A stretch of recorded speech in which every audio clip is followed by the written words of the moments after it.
Vamos aguardar um pouquinho. É o que, professor? Não vi, não. Aguardar um pouquinho. Você, Ah, beleza. você assistiu ao desenho, Leonardo? Assisti, professor. Desistiu? Não, assisti. Ah, e você conhecia a história da Índia Pocahontas? Ah, eu conheci o filme, mas eu não lembrava muito bem, não, tá ligado? Aquele filme da Disney lá. A Ah, sim. história, eu nem sabia que ela, sabe, era real e tal. Achei que era só o filme que eles fizeram, tá ligado? Não, a história real é. Esperar um pouquinho o pessoal chegar.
Então, esse aqui é o retrato de Pocahontas, quando ela já se casou com John Smith e se torna a rainha.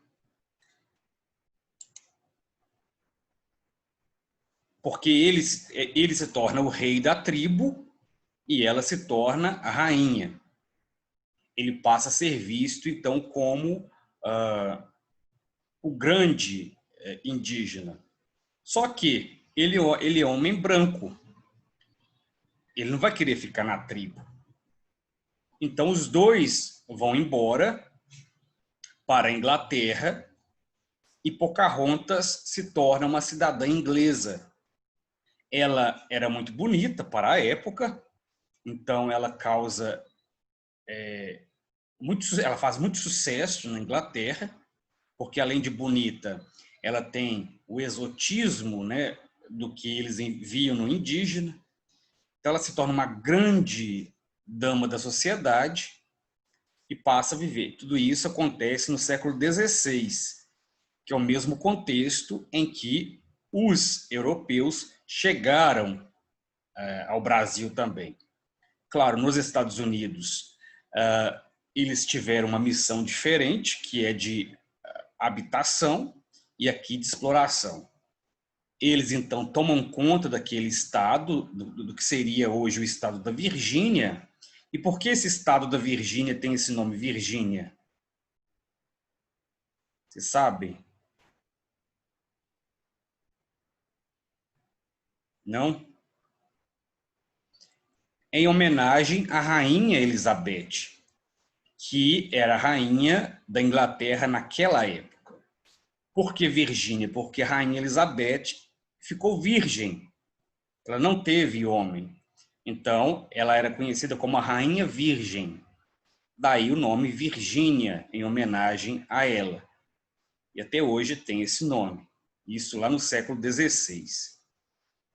Então, vejam como a arte o cinema, a literatura, não se baseia somente em ficção. Mesmo quando é ficção, se baseia muitas vezes em histórias reais. Como nós tivemos também no Brasil o caso de uma indígena que se apaixonou por um europeu, que é na região da Bahia. Vou me lembrar daqui a pouco o nome dela. Deixa eu tentar achar o nome da Índia aqui. Essa Índia, eu acho que é Paraguaçu. Isso, é Paraguaçu. A Índia Paraguaçu se apaixona por Diogo Álvares, que é um colonizador português, e ali ele se torna rei também, do que hoje é a Bahia, né? E ela rainha. É sempre assim, o europeu usa a mulher indígena para dominar. Porque quando ele se casa com uma mulher indígena, os índios são obrigados a aceitá-lo. Então foi assim que ele conseguiu dominar toda a tribo de Paraguaçu. Essa é uma história real também. Então nós temos aqui todo o complexo das relações entre o branco e o índio, conforme o romantismo, que é o quê? É uma ideia de amor, de afeto, de união, não é de violência. O amor é usado justamente para mostrar que a colonização foi boa, não foi um ato de violência, não foi um ato de dominação e de expropriação, certo? Temos, então, um trecho de Iracema nessa questão, de José de Alencar. Iracema, no caso brasileiro, é a Índia que se apaixona por Martim, o português. No entanto, Iracema não existiu. Iracema já é uma figura. Iracema é uma figura de ficção mesmo. Só um minutinho. Iracema é uma figura ficcional que morre de amor pelo homem branco. E é curioso, porque quando uma indígena se apaixona por um homem branco, significa o quê? Que na tribo dela nenhum homem se iguala àquele homem branco. Então, na narrativa, é uma forma de humilhação para os homens, né? Então, havendo milhares de homens nativos, nenhum deles é tão interessante quanto o homem europeu. Então, o fato de a Índia se apaixonar pelo europeu demonstra o quanto ele é superior. Uma forma narrativa de construir essa superioridade.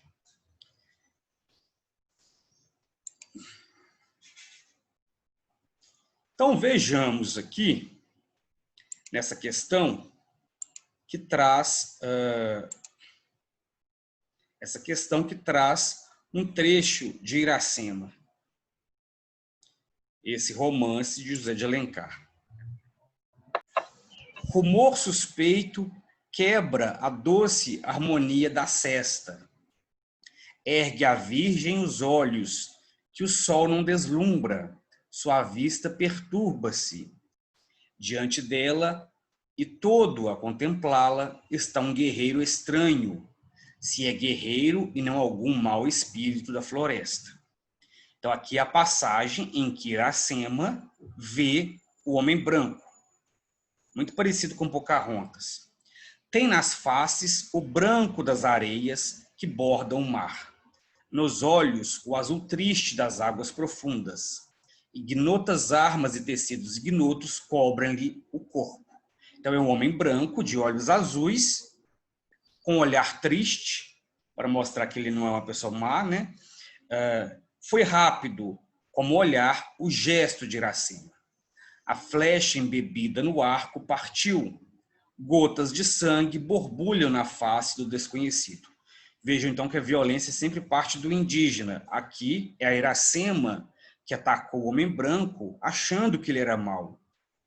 De primeiro ímpeto, a mão lesta caiu sobre a cruz da espada, mas logo sorriu. O moço guerreiro aprendeu na religião de sua mãe, onde a mulher é símbolo de ternura e amor. Sofreu mais da alma que da ferida. Então vejam que o europeu, o Martim leva a flechada, é atacado pela Iracema, mas como na cultura dele a mulher é boa, ele não leva a mal. Ele sente uma doçura. Então o índio é que é cruel. O sentimento que ele pôs nos olhos e no rosto, não sei eu. Porém a virgem lançou de si o arco e a ouriçaba e correu para o guerreiro, sentida da mágoa que causara. Então, nessa cena do encontro entre a América e Portugal, ou seja, a Índia e o homem branco, ela é que começa de forma errada e ela vai ter, então, que se desculpar, ela precisa, digamos que, compensar esse gesto inicial de maldade, tratando bem o português. Ou seja, já no primeiro encontro, o indígena está em desvantagem porque ele errou. É importante prestar atenção nessas narrativas. Toda história tem uma ideologia embutida. O romance trata das consequências do encontro entre Iracema e Martim. Com o romance, José de Alencar tem a intenção de... Então, vamos observar as opções e ver qual é a correta. Vamos dar uns minutinhos para isso.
E então, pessoal, qual é a resposta certa? Professor, marcaria a letra B. Letra B? É a letra B de bola. Por quê? O que acontece no encontro entre Iracema e Martim? É, na verdade, uma simbolização da criação do Brasil.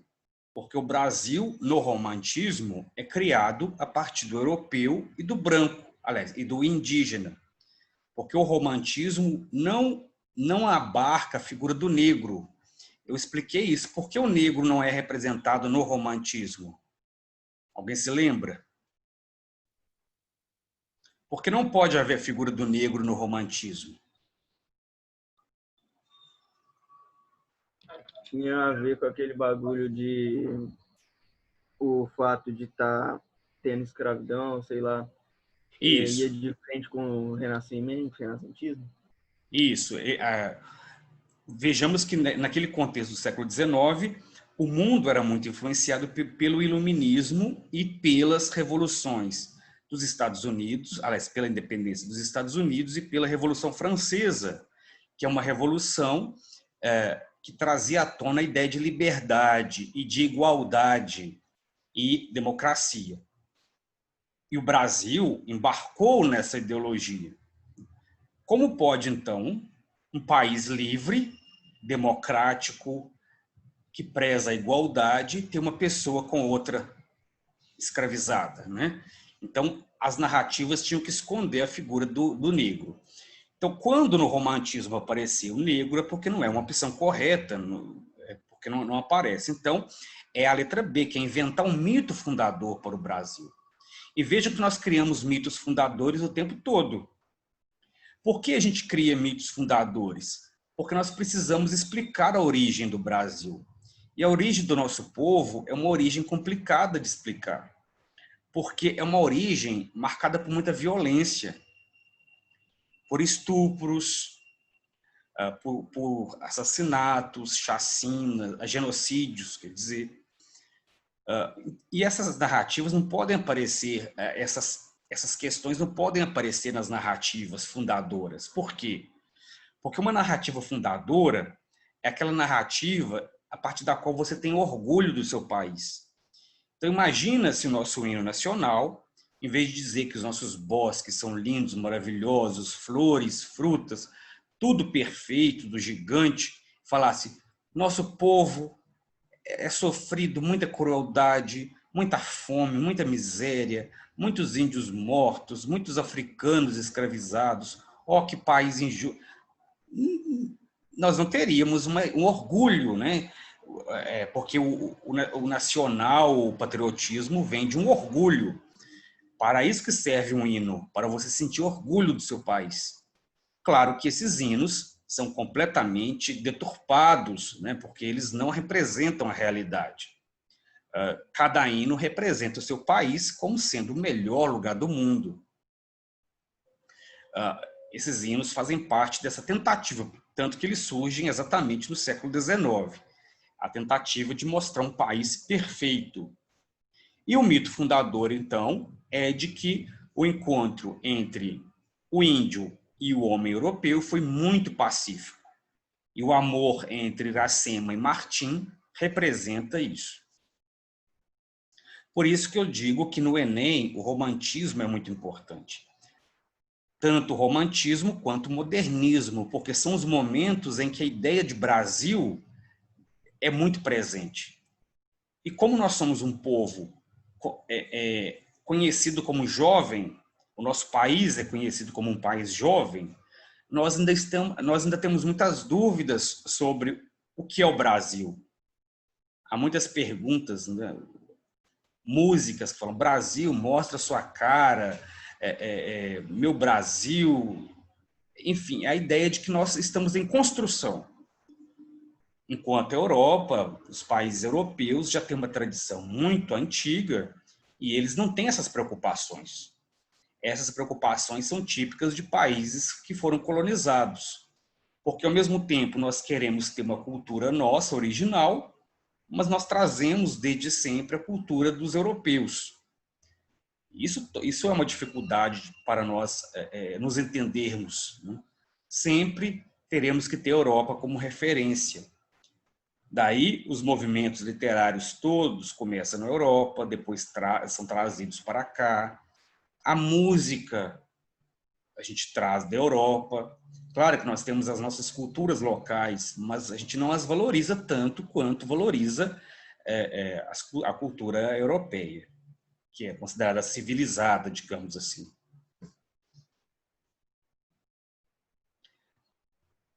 Aqui nesta questão, já temos a ênfase no romantismo urbano, com a história da moreninha. Como eu expliquei, moreninha não é a cor da pele porque ela é branca. Mas para os europeus, uma pessoa branca, se tiver cabelos escuros, é moreninha. Ora, dizeis, não é verdade? Pois o senhor Lúcio queria esse cravo, mas vós lhe não podíeis dar, porque o velho militar não tirava os olhos de vós. Ora, conversando com o senhor Lúcio, acordastes ambos que ele iria esperar um instante no jardim. Então temos a fala de alguém muito culto, né? sobre o senhor Lúcio, sobre o cravo. Cravo, que é a flor que os homens colocam no bolso. O trecho faz parte do romance A Moreninha, de Joaquim Manuel de Macedo. Nessa parte do romance, há um diálogo entre dois personagens. A fala transcrita revela um falante que utiliza uma linguagem. Então, vamos ver qual dessas opções é a correta.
Bem, se nós voltarmos ao trecho, nós veremos que alguém que utiliza um vocabulário muito culto.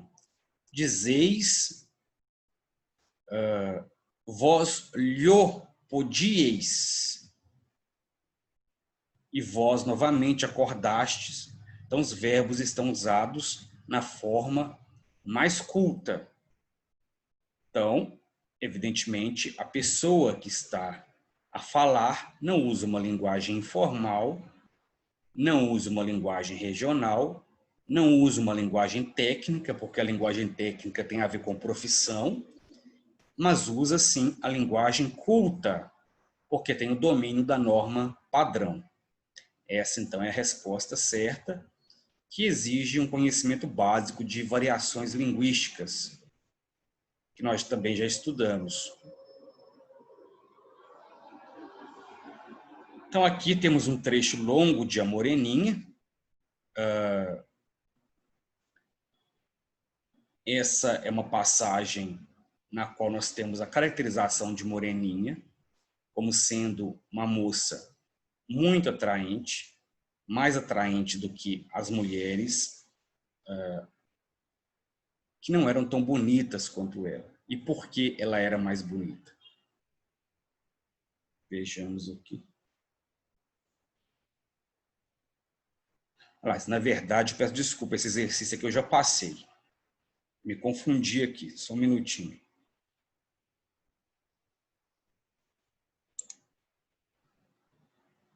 Deixa eu procurar aqui onde está o arquivo correto.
Na verdade, travou o meu PowerPoint.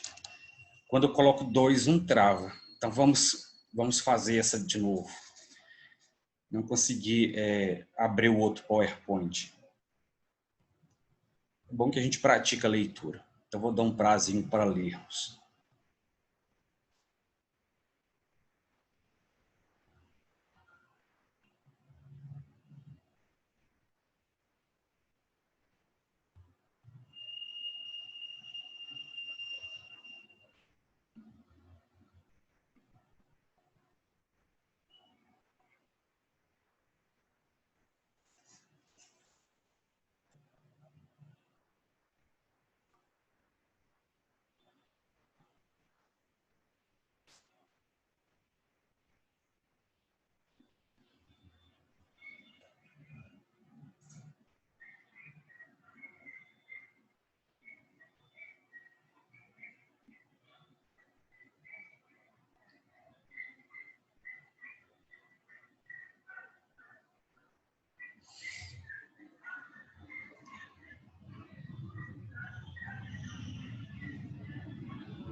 Bem, então nós temos aqui a cena que envolve uma festa. No século XIX, entre as elites, eram muito comuns os bailes. E nesses bailes, as mulheres disputavam quem seria a rainha do baile, a mulher mais bonita. Eu acho que ainda há hoje esse tipo de disputa. Acho que em bailes funk tem a escolha da mais bonita, digamos assim. Então, eles escolhiam a mais bonita. E era uma disputa enorme entre as mulheres. Havia toda uma preparação, muito mais do que hoje. Elas iam todas à Rua do Ouvidor, que fica no Rio de Janeiro. era a única rua do Rio de Janeiro onde havia lojas de roupas, sapatos. A gente tem que pensar que o Rio de Janeiro era muito, mas digamos assim, muito pobre ainda de lojas, de movimento, então era muito parado ainda. E havia essa Rua do Ouvidor, que era a rua mais famosa, onde todo o Rio de Janeiro ia comprar coisas. E as mulheres, então, lá nessa rua, iam ao cabeleireiro. Era muito chique, na época, a mulher enrolar os cabelos. Então, elas usavam uns bobs e faziam aqueles cabelos enroladinhos. Elas compravam, alugavam vestido ou compravam, e joias também. Então, faziam tudo ali na rua do ouvidor. E todas procuravam ir muito elegantes. Mas a moreninha quis fazer diferente. Claro, ela foi esperta. Como eu faço para me destacar, já que todas vão bonitas? É só eu ir diferente. Então, em vez de usar as joias, em vez de usar muitos detalhes, ela preferiu mostrar o corpo. Então, ela foi com um vestido decotado, né, que mostrava o pescoço. Mostrar o pescoço já é uma ousadia enorme para o período. Não usou nenhum colar, porque ela queria dar destaque para o seio, né? E naquele contexto elas valorizavam muito a parte do seio. Também não escolheu um vestido muito longo, muito cheio de babados. Ela quis explorar exatamente a sua beleza. E com isso, nenhuma mulher no baile causou tanto impacto quanto a moreninha. Os cabelos em contraste com o corpo branco, né, provocava aquele efeito, e ela então chamou muita atenção. O dorso dela tinha o colo dela era a cor de alabastro, ou seja, branco, e os cabelos negros, e o vestido também branco. Bem, diante disso, vamos ao que se pede. Temos aqui 5 afirmações e nós temos que marcar qual dessas opções corresponde às afirmações corretas. Então, vamos fazer uns 3 minutinhos aqui.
Então, vamos responder por eliminação. A primeira afirmação. Observa-se nesse trecho, uma das características românticas mais marcantes, a idealização da mulher como forma de valorizá-la. O romantismo idealizava a mulher? É verdade ou é mentira? No romantismo, temos aqui a idealização da mulher?